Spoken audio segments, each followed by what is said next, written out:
KBLA Sports Minute, I'm Ray.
Again, I'm going to ask you something that we talked about maybe, I don't know, a couple months into this presidency, which feels like it's been going on for 20 years already, um, which is is the Trump administration actually deporting more people, or are they just terrorizing people more and being more obnoxious and terrible about it?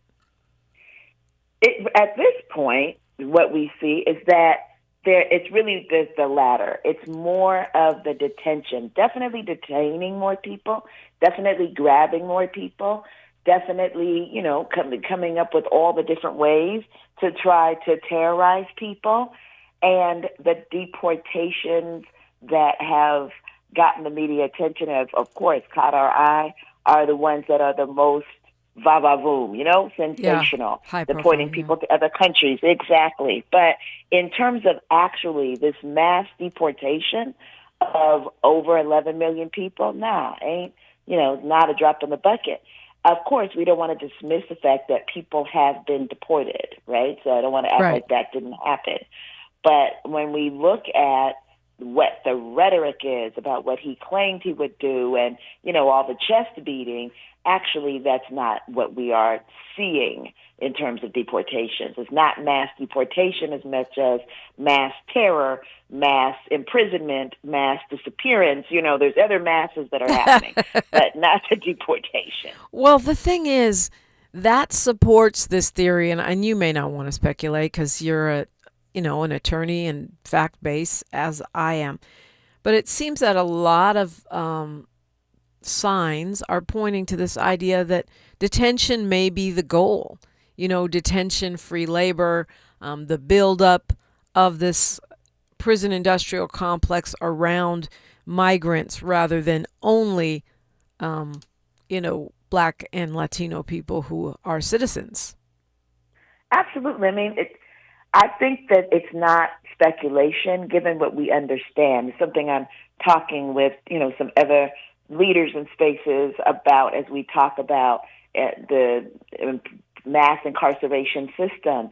It is clear the people that are his besties also happen to be people that are running and owning private prisons and private prison companies, also happen to be people that run and own surveillance companies, right? And a particular type of tech bro that's not just into social media, but actually is into social capture. And so it is part of what's going on. I mean, when we look at the question of who is going to be back in these fields, I promise you, it is going to be people either imprisoned in the criminal punishment system or people they just snatched off the field who now are being held in detention. And they're going to try to see, well, how do we force those folks to get back out into those fields, but of course at a much lower pay, if you want to call it that, and under much worse conditions. And so all of that is a part of this conversation. We know that because we've been here before, right?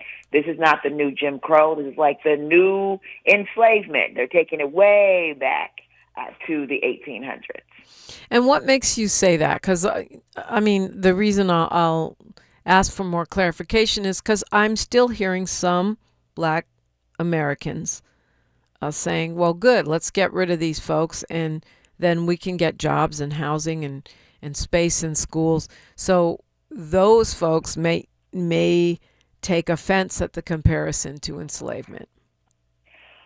Well, I'm comparing it in the context of mass incarceration, right? There are some people who who take offense to the idea that prison labor is the same as chattel slavery.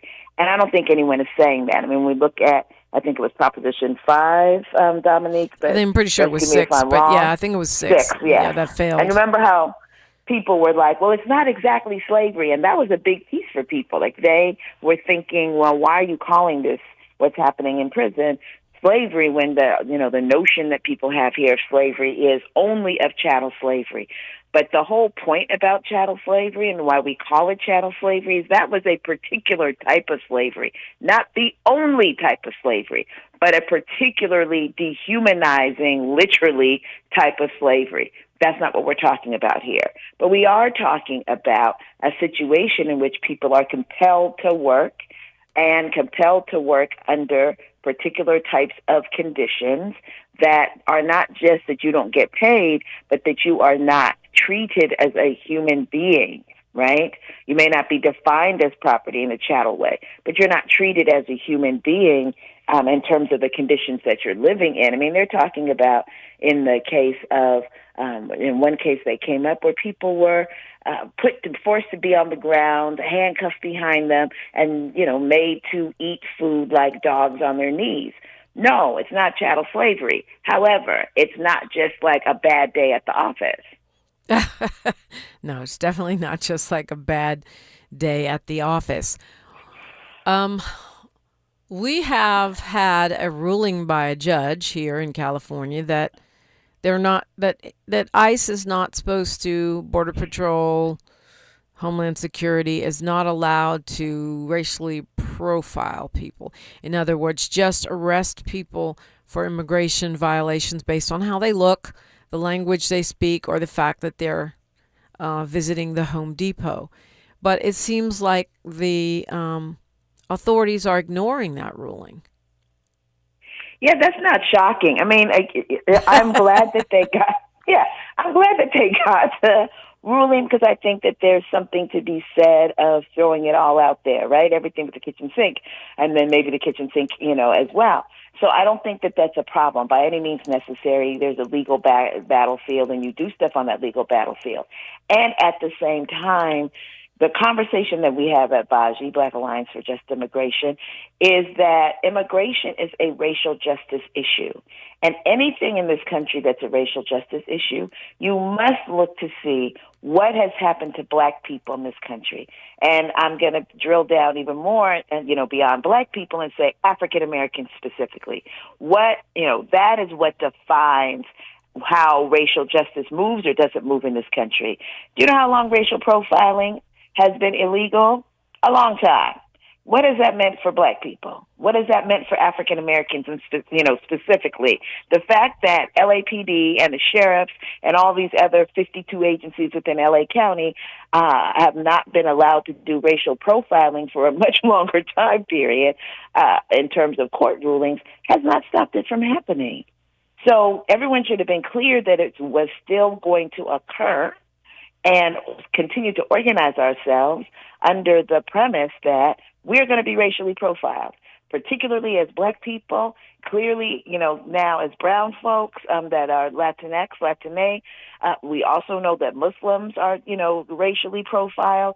People look and think, oh, this person is a Muslim, and then next thing they know, they're being pulled over. They turn out to be a Sikh. You know what I'm saying? This is what happens in this country. Yeah.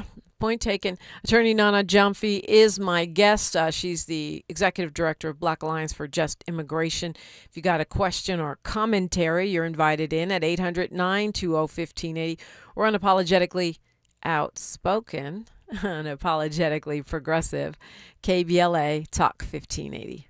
She's reclaiming her time on KBLA Talk 1580. More First Things First with Dominique DiPrima when we come forward. Hey, it's Matt, your leaf filter trusted pro. Gutters are an often neglected part of the home. They're also one of the most important. Clogged, overflowing gutters can cause serious problems like foundation damage or basement flooding, which can cost thousands of dollars to fix. Let's face it, cleaning gutters yourself is not only a hassle, it can be dangerous. But when you get Leaf Filter, you'll never have to worry about cleaning clogged gutters again. Get started today by visiting leaffilter.com/deal to schedule your free inspection. If you decide to move forward, we'll professionally clean, realign, and seal your gutters before installing our patented stainless steel micro mesh system. Leaf Filter keeps out everything but the water. And it's backed by a lifetime transferable no clogs warranty. So you're protected for good. We're in your neighborhood and ready to help. Visit Leaf Filter today for a free inspection and estimate, and you could save up to 30%. Visit leaffilter.com/deal. That's leaffilter.com/deal. Ron had a tax problem he just couldn't handle on his own. I owed the IRS taxes for over 5 years, but I didn't have any money to pay the taxes. Those years cost him dearly. Most of it was fees and interest. It was horrible. Ron finally called in the pros. I called Optima Tax Relief. And boy, am I happy I did. The leading tax resolution firm, Optima, is A-plus rated by the Better Business Bureau. They've resolved over $1 billion for their clients. Ron was overjoyed. They settled my account with the IRS. I was ecstatic. They are a lifesaver. They are. I am so happy. Take Ron's advice and call Optima now for a free consultation. Yeah, don't do like I did and wait. Call Optima Tax Relief. Do it now. You'll be ecstatic like me. Call 800-919-9077. 800-919-9077. 800-919-9077. Optima Tax Relief. Testimonial from an actual client. Some restrictions apply. For complete details, please visit OptimaTaxRelief.com.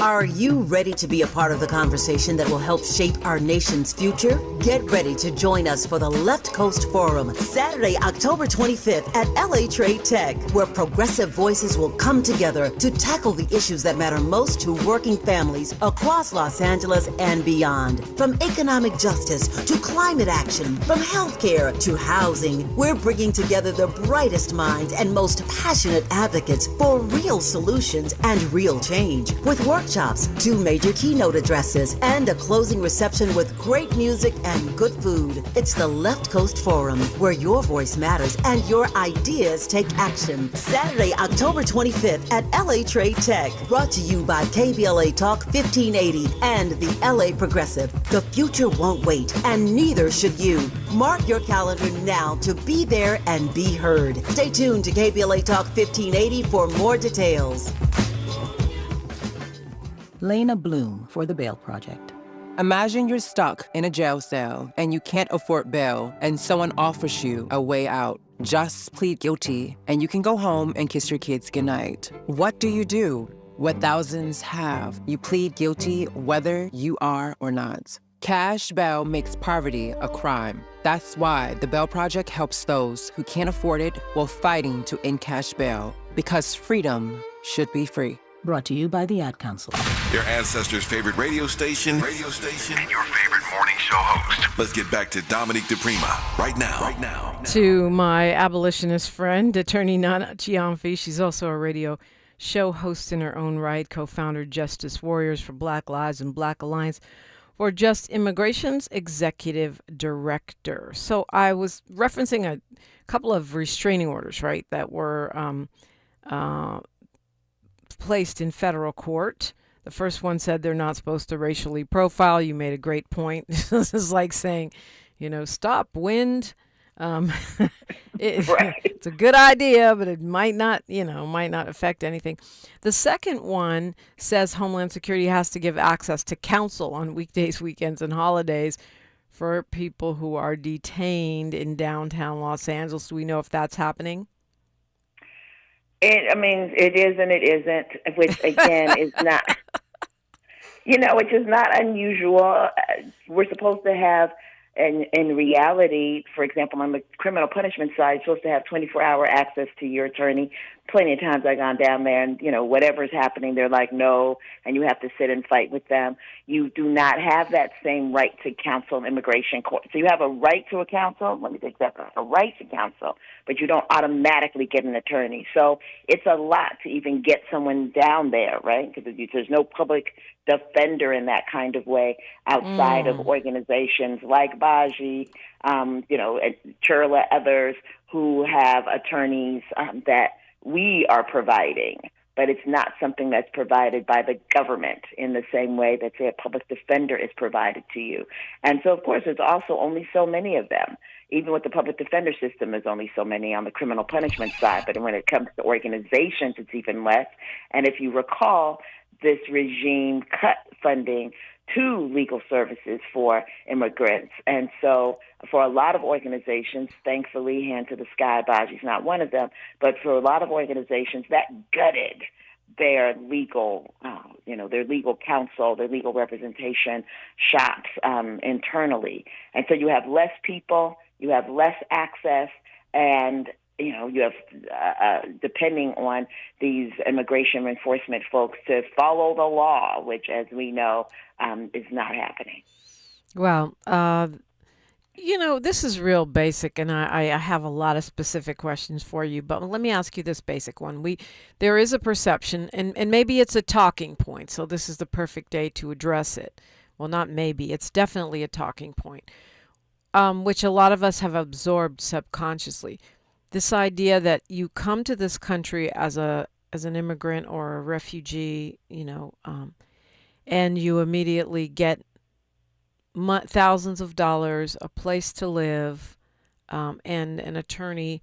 I think I've heard this from conservatives, but I've also heard it from people that consider themselves to be progressive.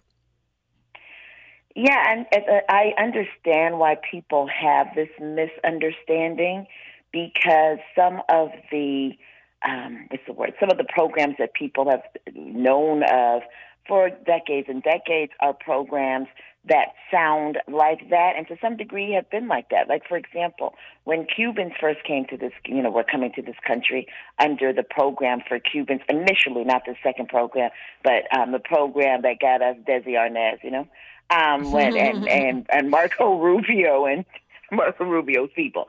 With that program was a program that was very supportive, in the same way that the United for Ukraine was very supportive, right? It's like they came, they were allowed to, they had like a welcoming committee that they did, I don't know that they necessarily got all this cash, but they did have support, services, folks helping them to have access to this program and access to that program.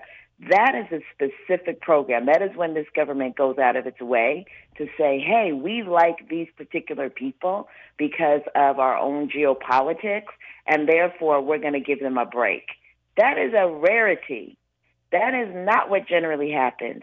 Generally happens, you come here and you are on your own. In fact, just getting a work permit for some folks it takes up to a year. You cannot work a regular job without a work permit. So what does that mean? That means that you are doing DoorDash in some of these places. For example, on the East Coast, where people have all those bikes that almost run you over, you look up, you can see that most of these people are people who clearly just got here, right? Because that's the kind of gig that you can get. You're working in a restaurant. You're working in these places, the barber shop. Like, you're working in these places that are going to give you like sort of side money, right? That's not even real money, because you can't be on the books. That's why that happens, is because it's the opposite. You're actually denied access to so many things, including the ability to make a living and to feed yourself. And then all of these benefits that come, the social service nets, etc., you don't have access to those for the most part in this country. And so it's the opposite of that. You don't get more. You actually are scraping for less, praying that some paperwork comes through at some point that gives you what you came here for. I mean, we read these stories about hotel rooms being given to migrants in New York and Chicago and, other here in California. The governor just said he's cutting health benefits to migrants, but that means they've been having health benefits, and so I think that those kinds of programs also create this perception, because there's tons of homeless people here that don't have health benefits, right? Absolutely. And also, unpacking some of that, when we talk about in New York how they had hotel rooms for people that were migrants or that were newly arrived migrants, part of that was because this country has signed all kinds of things around people who are asylum seekers that are part of the international world, that everyone has that. So when we see in other places how they have refugee camps, et cetera, this is all because when someone is a refugee and when someone is an asylee, you're supposed to, and they come into your country, you're supposed to provide them with certain basics that are human rights basics that we don't talk about in this country, but that include housing, right? This country does not have a concept of housing as a human right. And so if people are unhoused, Whereas myself, folks with LA Can and others are pressing that, hey, we should have housing as a human right for everybody. That's not the case in this country, but that's because that's not the case in this country. However, this country does have asylum, refugee laws, etc., that do require something when it comes to people that come in as refugees or asylees. But that's all temporary. It's also not a situation in which you just get to live there forever and ever and ever. There's a certain number of days, and after that, again, you're on your own. Remember that when people have to go through a process to get into this country and claim asylum. It's not like you can just, it's come in here. You have to go through a critical fear, then they let you in, and then they, you have a court date. Some people have an ankle bracelet, also known as electronic monitoring. And so you go through this whole process and they let you in. They've labeled you as a certain person, having certain rights, and therefore those rights are exercised. But that's a lot different than the permanent housing that we know unhoused folks need, over 60% of them being black folks, that needs to be demanded as a human right, which is part of the conversation, again, that Baji has always had, including in L.A., that you cannot provide something based on human rights to one crew of people and not another crew of people, understanding that human rights is not the basis of law in this country. We only have, 1 minute before news, traffic, and sports will continue after that. But do we even have an asylum program in this country at this point? Not really, no. No, not really. And people who are asylum seekers, even who are going through the court process, are walking out the door even when they get a new court date to come back to continue their process. And the mass people at ICE are taking them away and detaining them. You can't get into the place to be able to declare, to claim asylum. And again, that is in violation of U.S. law and international law. The United States has a Refugee Act. So this is not just like a kindness that the U.S. engages in. It is literally the law of the United States. So once again, we are in a lawless state in so many different aspects of this particular issue, immigration. Talking with Attorney Nana Gyamfi, I want to ask you what's going on with this alligator Alcatraz nightmare. We also have varying reports of U.S. citizens, mostly black folks, getting detained and deported and such. I'd love to hear your updates on that. We've got a lot to talk about. KBLA Talk 1580. More of First Things First with Dominique DiPrima when we come forward. I'm Bree Wood with BIN News Now. Black Norfolk, Virginia activist Cameron Bertrand says he'll sue police after being wrongfully arrested at his Juneteenth gun violence event. Prosecutors dropped the charge, saying it wasn't in the public interest. I don't feel much better today than I did yesterday or even 53 days ago when this incident first occurred. Bertrand says he was helping a victim after shots were fired when officers used excessive force. A black man from Brooklyn, New York is fighting to reclaim his fully paid off home after it was auctioned over a $5,000 water bill he says he never received. Fillmore Brown calls it a nightmare and says losing his dream house feels like a theft. And Willie Berry, a black man from Rankin County, Mississippi, got a new truck thanks to his church and neighbors who raised over $16,000 in 2 days after his story went viral. Berry had been walking to work after his old truck broke down. Get BIN News Now on demand 24/7 on the iHeartRadio app. You deserve a car that thrills you, a car that puts goosebumps on your goosebumps. At Nissan, they've got everything from turbocharged SUVs to 100% electric vehicles that'll make your heart beat faster. Experience the thrill for yourself. Shop your local Nissan store and nissanusa.com today. Think It Up is an initiative to activate student-powered, teacher-led learning projects. Students and teachers, how can you spark great learning experiences in your classrooms today? Join at thinkitup.org. Is this the dagger? This is the KBLA Sports Minute with Ray Richardson. A rough night Monday for both of LA's baseball teams. The Dodgers failed to keep their momentum after a 3-game sweep of San Diego over the weekend. They lost to Colorado 4-3. Colorado third baseman Warming Bernabel hit a game-winning single in the bottom of the ninth to snap Colorado's 10-game losing streak to the Dodgers. The Angels lost at home to Cincinnati 4-1. The Angels did not score after the first inning. Cincinnati had 3 triples last night, one by shortstop Ellie De La Cruz, considered by many the most exciting player in the game today. Former Howard University running back Ian Wheeler took a major step toward earning a roster spot with the Chicago Bears. Wheeler is an undrafted free agent from the popular HBCU school in D.C. He scored 2 touchdowns in the Bears' 38-0 preseason win over Buffalo. Wheeler finished the game with 80 yards rushing on 19 carries. No debates, no speculation, just the info you need. That's your KBLA Sports Minute. I'm Ray Richardson. More news, opinions, and conversation when we come forward on KBLA Talk 1580.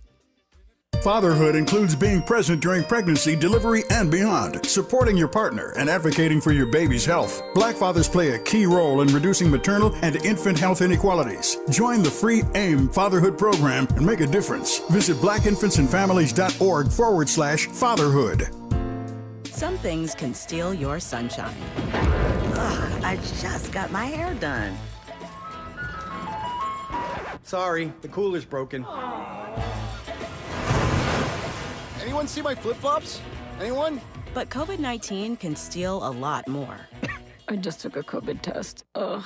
Prescription medications for COVID exist. If you test positive this summer, ask your doctor if they're right for you. Visit PfizerForAll.com/COVID-19 to learn more. Sponsored by Pfizer. There's one question every couple needs to answer. What if something happens to us? Kids, a house, a life you've built, but no estate plan? That's a risk you don't want to take. With Trust and Will, it's fast, secure, and easy to protect what matters most. Start your plan today at trustandwill.com. Use code RADIO to save 20%. Check it off your list. One less thing to worry about. Trust and Will is an online estate planning service. See website for details. Trust and Will. This is the story of the one. As a lineman, he does whatever it takes to keep the power on in his community. And he wants a partner like Grainger who does the same. Grainger offers the professional-grade products he needs, from voltage detectors to harnesses to hard hats, plus fast, dependable delivery, so he can rise to every challenge. Call 1-800-GRAINGER, click Grainger.com, or just stop by. Grainger, for the ones who get it done. An official message from Medicare. I turned 65 this year. I knew it was time to figure out Medicare, and I had questions, like when to enroll and how to enroll. So I went straight to the official source, Medicare.gov, to get the facts about Medicare. I found answers to all my questions, and I'm ready to get started. And so can you. Just go to Medicare.gov to get the real facts about Medicare. Paid for by the U.S. Department of Health and Human Services.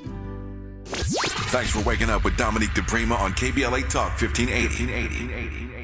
For waking up with Dominique Thanks DiPrima. for waking up with Dominique DiPrima on KBLA Talk 1580. Oh no, it's AI. It's taking over my show. Attorney Nana Gyamfi is my guest. She's the executive director of Black Alliance for Just Immigration. And just all of this immigration news, it's just making me feel like we should, never mind. Let's go have a drink. We need time to go have some shots. Anyway. Like that's going to fix anything. So lots and lots of stories. I can't think of them all right now, but I'm reading them almost every day about people being detained who are U.S. citizens.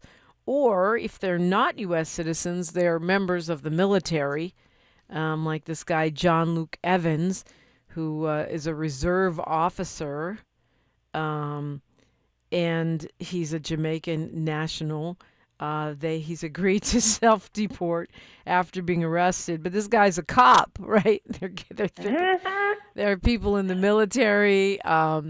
There are, just people that look supposedly that are profiled turn out to be citizens. Right. What do we know about how frequently this is happening and how it's being resolved? So, it's happening frequently enough to be breadcrumbs for us, right, in terms of understanding that, hey, this is a path that they are taking, that in terms of trying to increase the numbers of Black people that are getting caught up. And some of it is, Black people getting caught up that are multi-generational African American, but, for example, have a name. Because, a name like Terrence Howard, which I just said has nothing to do with the actual Terrence Howard, he could be from the United States, multi-generational. He could be Jamaican. He could be Trinidadian, right? And so people are finding themselves caught up and then having to go through the process of proving that they are citizens, which I have to point out to people. You have a lot of African Americans who are not able, particularly of a particular age, but still are not able to prove the things they need to prove for real ID, okay? Let alone citizenship. Just trying to get these folks to accept your, what you have as identification to prove that you are you is one issue. Most folks are not walking around here with the passport, and we've seen situations in which ICE or the masked people, who I don't believe are ICE, have determined that, they can't tell is that real or not. Is that authentic? Is that a forgery? They don't know. And so they're still imprisoning people, taking them, putting them in cages, and then you've got to get your family, your friends, your supporters to come and get you out. There's a brother who was born to a Jamaican who had become a citizen, was in the military. This brother is born on a military base in Germany, just like, John McCain, right? Born on a military base. John McCain was born in Panama on a military base, born to a naturalized U.S. citizen on a U.S. military base, came back to the United States, living here like the U.S. citizen that he is, finds himself deported because they're trying to say that the fact that his dad was a U.S. citizen and the fact that he was born on a U.S. military base is not enough to make him a citizen. Jamaican is like, wagwan. He's not ours. The Germans are like, 9. We're not taking him. Whoa. And the U.S. has kicked him out. And he's in a country in Jamaica that he's never been to. And it's not the, vacay Jamaica, okay? This is regular Jamaica. Hood Jamaica. That he says he doesn't even understand what the people are saying. And he is stuck. This can happen. And this was happening previously. You and I have talked about this, Dominique, but it's just the degree when you have a quota of 3,000 people a day, you just start scooping up folks. We know what that is, right? We know what that looks like. And when they start scooping up people, then anybody can get it. Yeah. And the anybody, for whatever reason, well, for anti-blackness reason, often is us. The situation in D.C., they're saying the number of National Guard troops patrolling in Washington, D.C. is meant to double in the next few days because various Republican states are offering National Guard troops to bolster the president's takeover of that city. And from what I've seen, of course, these are social media posts. I haven't been able to locate any numbers, but it seems like they're not even saying it's just immigration. They're saying it's crime, right? Crime, even though crime is down. Right. It seems like what they're doing mostly is stop and frisk and arresting black men, black American men. That has been the point. And this is what you and I talked about post June 6th here when we had this invasion by the regime in Los Angeles. It's like, look, folks, this is the tip of the spear. This is the practice. This is where they get folks to be able, okay, DA, ATF. Remember, they had everyone. They said the IRS investigators, everyone that had a badge, and then the masked people, right, the mercenary people out here learning how to coordinate, learning how to work with one another, learning how to respond to the things we were doing, right, in opposition. This is what war is. They have declared war on the people. And so they have these practice runs that they engage in, as well as the real thing, right, to be able to move forward their war campaign. And we said then, this is not going to stay just here with these folks. They're going to use the same notion of, we're after the criminals, which is what they used, right, in terms of immigration, and they're going to apply that as, more stringently with Black people, including, and in some cases especially African Americans, and that's exactly what we see happening. In fact, I've been on several calls where people, Black folks, calls of Black folks, called by, for, and with, where people have said, Nana, please share with us what happened in L.A. because we now understand that that's what's happening in D.C. and that it's being directed at us. And it's been great to be able to talk and to strategize with folks based upon the lessons here because people are actually listening. And hopefully that is going to mean that we're going to benefit in D.C., from the lessons that we learned here in L.A. because the practice run, continues. If D.C. is a practice run, they're going to go to Chicago. They're going to go to New York. They're going to go to all of these cities, especially Baltimore, right, led by Black mayors first, in order to attack both the political power and the communities. It's a twofer. Yeah, well, in Washington, D.C., they're claiming that, the mayor took them to court, and they're claiming that the police chief is still in charge. But the Washington Post is reporting that Stephen Miller was at the police headquarters. The Deputy White House Chief of Staff, Stephen Miller, was there inspecting the department. That the police chief is vowed to fully cooperate. So basically it means that they're keeping her, but they're running things. Meanwhile, ABC7 in Washington is reporting that only 40% of the people arrested by federal law enforcement so far are undocumented immigrants. That means the other 60% is who? Right. And the thing is that they didn't even try to make it seem as if they were going after immigrants in D.C. They certainly are, as you see from the numbers that you've described, and they're also going after folks who are not undocumented, right, who are documented. But that's not the main purpose there.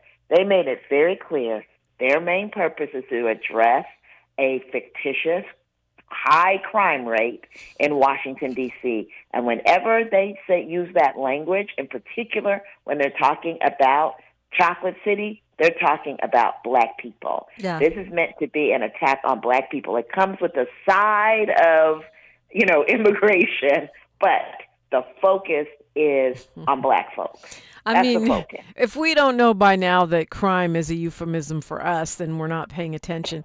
Jerry Anderson wants to know, are we at the point where we need to get our social security numbers tattooed on our bodies?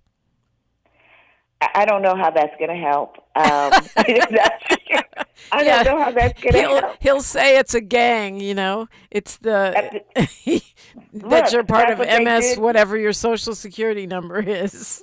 No question. I mean, look, these people during Stop Cop City, when folks did what we tell people who are protesting to do, because, people of a certain generation have never memorized the number, to put the number for legal support on their arm.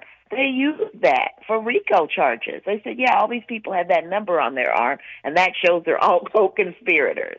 They really did that? Yes. I never heard of that. That's crazy. Ooh. Yes. Jesus, take the wheel. So we have to start in our Know Your Rights thing, telling people, hey, you need to learn 7 digits or 10 digits. I'm sorry, you need to learn it because these people use that. So no, the Social Security number, they'll be saying they're the SS crew. And next thing you know, they'll be rounding us all up. Alrighty. We're talking with attorney Nana Gyamfi, getting the 411. Don't tattoo it. Don't write it down. Just using a figure of speech, getting the 411 on where we are with immigration in this moment in time. You're welcome to call if you have a question or hop in the YouTube comments and ask it. I'm Dominique DiPrima for KBLA Talk 1580. The station you turn to when you've had it up to gear with cultural incompetence. KBLA Talk 1580. Thinking about going electric? Now is the perfect time. Electric vehicles cost less to run, don't need gas, and need fewer repairs than gas-powered cars. You can also save with federal and state tax credits, and in some areas, qualify for rebates on home charging stations. To learn more, visit www.breathesocal.org. That's www.breathesocal.org. Lena Bloom for the Bail Project. Imagine you're stuck in a jail cell and you can't afford bail, and someone offers you a way out. Just plead guilty, and you can go home and kiss your kids goodnight. What do you do? What thousands have. You plead guilty whether you are or not. Cash bail makes poverty a crime. That's why the Bail Project helps those who can't afford it while fighting to end cash bail, because freedom should be free. Brought to you by the Ad Council. KBLA Talk 1580. We've got a lot to talk about. KBLA Talk 1580, connecting you with services and solutions. If you need help getting your resume in order, finding job training, or landing a job, we've got 3 great options for you. First, the City of Los Angeles has work source centers across the area offering free job support. The California Workforce Development Board can help you with everything from GED prep to vocational training at no cost to you. On the federal level, the Department of Labor's American Job Centers offer a full range of services for job seekers and businesses alike. Visit careeronestop.org, or for more info, just call California's Help Center or visit cwdb.ca.gov or call 916-657-1440. For the City of Los Angeles programs, go to ewdd.lacity.gov or call 213-744-7300. All these services are free to help you get your next job. This is a community call to action from KBLA Talk 1580. It's never too early to start talking about money in realistic ways with your kids. JP Morgan Chase navigates how to educate your kids now about creating long-lasting, healthy money habits. Whether your kids are in elementary school, high school, or college, now is a great time to start a conversation about ways to create healthy money habits as they grow, ultimately benefiting their financial future. Talking about money in a realistic way to support your kids' lifestyle and dreams, your first banking account geared towards high school or college. It's never too early. Explaining the basics, what you earn and what you spend, building financial confidence starts with getting organized. Learning and practicing vital money skills now will stay with them for life. Tools they will have to stay on top of their finances and achieve their goals. This segment is sponsored by JP Morgan Chase.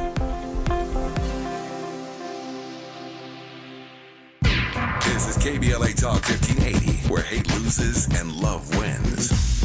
Attorney Nana Gyamfi is my guest. I got so many questions here teed up. We might have to do a speed round, Attorney Gyamfi, because I'm veering off into all these other topics. P. Jackson in the YouTube comments says, prison slave labor, ?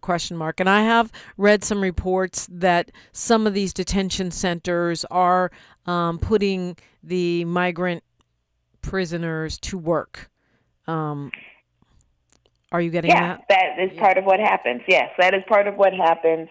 Again, because that is what imprisonment really is about. It is the real goal is to have a group of people, a workforce that you can pay very little to and have the least of support for, right, in terms of everything, food, air conditioning, lights, this, right? Living conditions can be terrible, and the amount that you're paying people can be very low.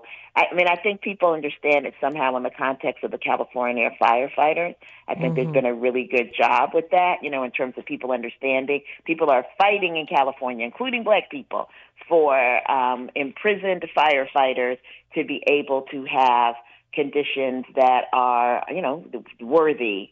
And so if people can think about it in that same context, all of these people are going to be replaced by folks who will be doing that kind of work where, you get paid hardly anything and yet you're required to do all these things.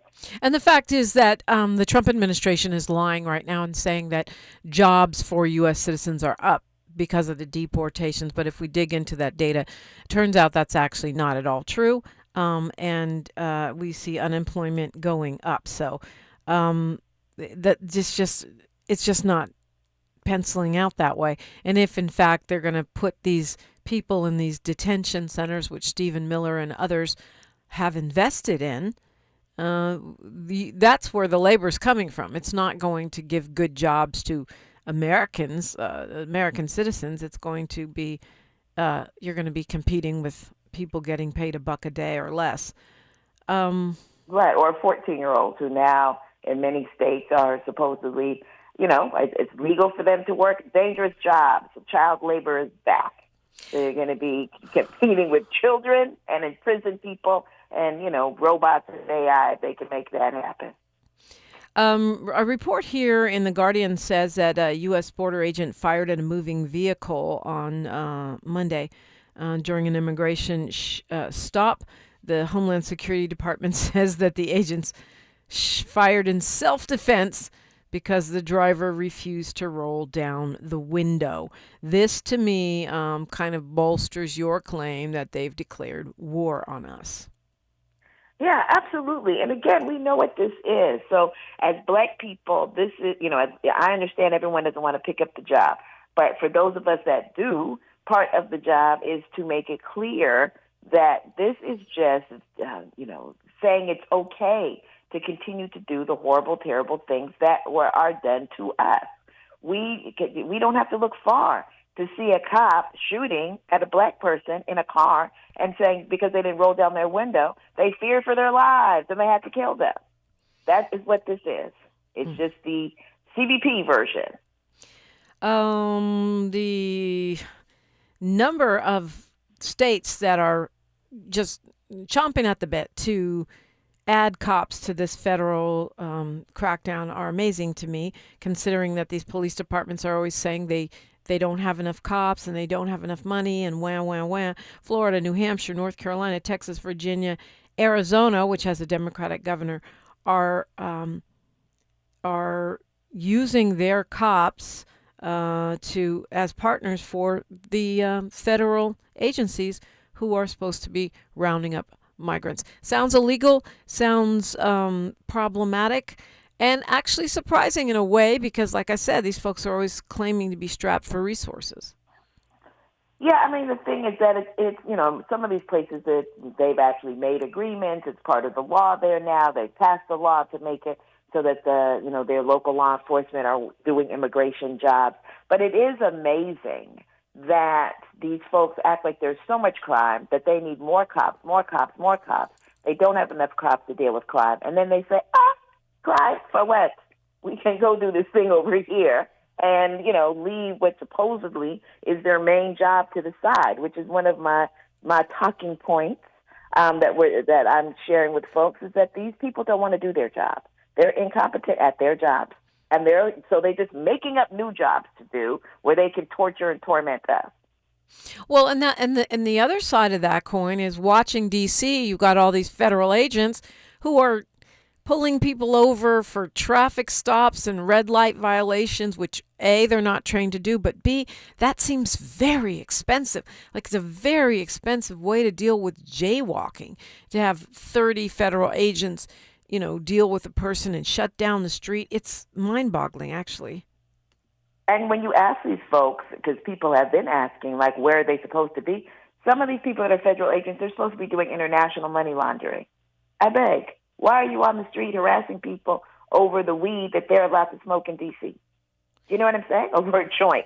But this is what's happening because of incompetence. These people who are in charge, the Stephen Millers, all of these folks that are making up these rules of what should be happening now, totally incompetent and bored and completely mismanaging funds, human beings, again, for their cruel purposes. Wow, the clock is ticking fast here. What's the status of this alligator Alcatraz situation? I know the state and federal government have been in court about it, the rights of people that are held there, but also the legality of the facility itself. Well, there's a lot of litigation that's happening, but the thing is still there, right? And, I'm telling folks we should just call it a concentration camp, which is what it is. Alligator Alcatraz, that's their cute term because they're looking at the movie that they're going to make about this later and the way they're going to write about it in books. But at the end of the day, it is a concentration camp right there in the Everglades. And it's still open. It's still functioning. People are still living in the conditions that are, again, not chattel slavery, but certainly horrible and terrible and in violation of the law of the United States and of international human rights and just basic human dignity. And, we got to continue the press to shut that down. If that doesn't get shut down, we already see that they're intending to build more all over the country. And again, if they build cages, they will put black people, including African Americans, in them. That is a tradition of this country. So people need to be concerned. Bunch of new restrictions the Trump administration is seeking for just regular visas, regular immigration, not, the so-called refugee or undocumented. Expanded more biometrics and surveillance, new visa restrictions, trying to get rid of something called duration of status, a visa bond, meaning you'd have to, from certain countries, including Malawi or Zambia, interesting, they're African countries, you have to pay at $5,000, $10,000, or $15,000 visa bond to even get a visa, which it seems like a way of restricting anyone who's not rich, and new regulations on diversity visas. So what's your assessment of this piece of the immigration puzzle? Whenever we have something that makes it so that you have to pay more, that you have to put up more, whenever you have barriers, it's going to impact black people more.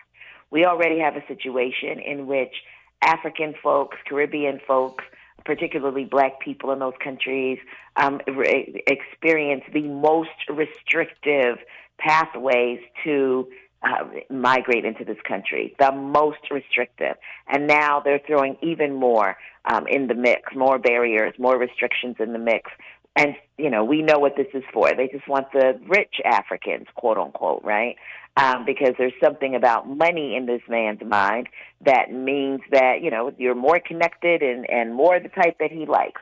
And so what it means is that we are going to have less folks here that are connected here. It means more suffering for people that are back home who depend upon monies made by folks here that send back home. But it also is a practice run, as far as I'm concerned, for further restrictions on people leaving out. And so just as you see that we just can't go to Cuba when we want, we're going to find there's a bunch of countries, particularly African and Caribbean countries, that people are going to be cut off from.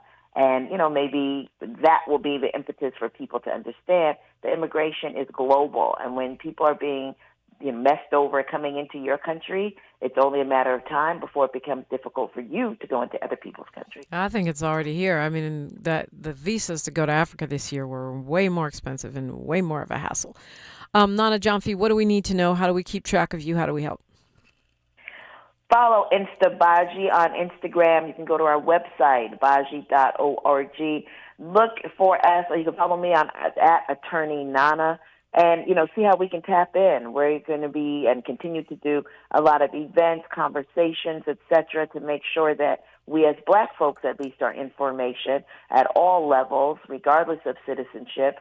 The attack is here, and it's time for us to get our Kwame Ture, Ben Stokely, our Carmichael, and Fannie Lou Hamer on, uniting to put down some things and to make sure that we uplift some things as well. Attorney Nana Gyamfi, thank you so much for being with us today. Thank you for having me. Always a pleasure. Thank you so much. Busting talking points on a Talking Point Tuesday. Attorney Ariva Martin is up next at BAT, KBLA Talk 1580. KBLA 1580 Santa Monica.